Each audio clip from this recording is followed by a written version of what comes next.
Protect from dependency. Let's assume that you don't die, as we talked about last lesson, and that you live to be an old man. You get to see your kids grow up. And eventually, there comes a time when your kid does start to grow up and become an adult.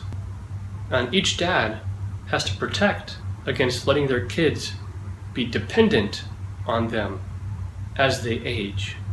I want to introduce to you Dad Derek Volk. He has a boy on the autism spectrum who's grown now. Getting to the point where you're looking at your child, and my father is 77 and I'm 45, and he still sees me as his child, as his kid. You don't outgrow that, but at some point you have to move beyond that parent-child relationship and have a parent-to-adult relationship, an adult-to-adult relationship.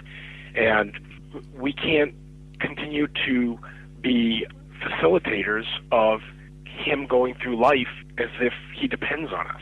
He needs to learn to be self-sufficient. If he's ever going to make it in this world, we're not going to be around forever, and we can't take care of him forever. And that starts with simple things like talking in an adult-to-adult relationship. So when he complains about something, instead of trying to solve his problem, we would say things like, "Wow, that sounds tough. What are you going to do about it?" Which is a completely opposite of of what a parent's instinct is, which is to say, especially a dad. You know, anybody who's read Men Are From Mars, Women Are From Venus knows that men like to solve problems, right?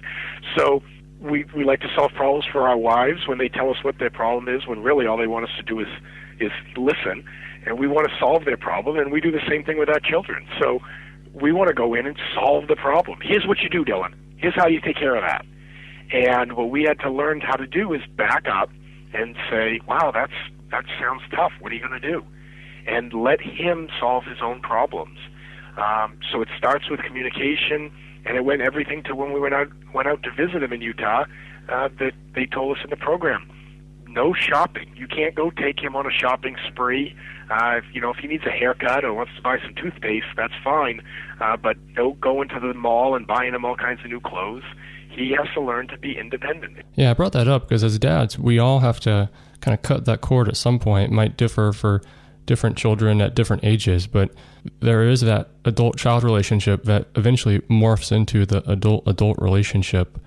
Kids must become self-sufficient at some point.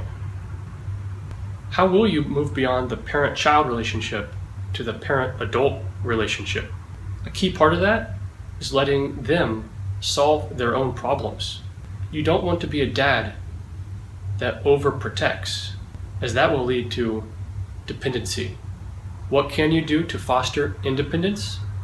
You want them to be able to protect themselves, right?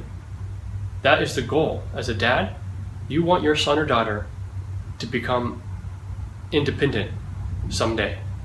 To do that, you will have to move from being a protector to letting them be the protector of themselves. Dads, I hope you got something out of this course. I know I did in building it.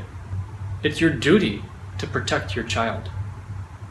And in protecting our kids, there's many things, many aspects of that, as we've talked about.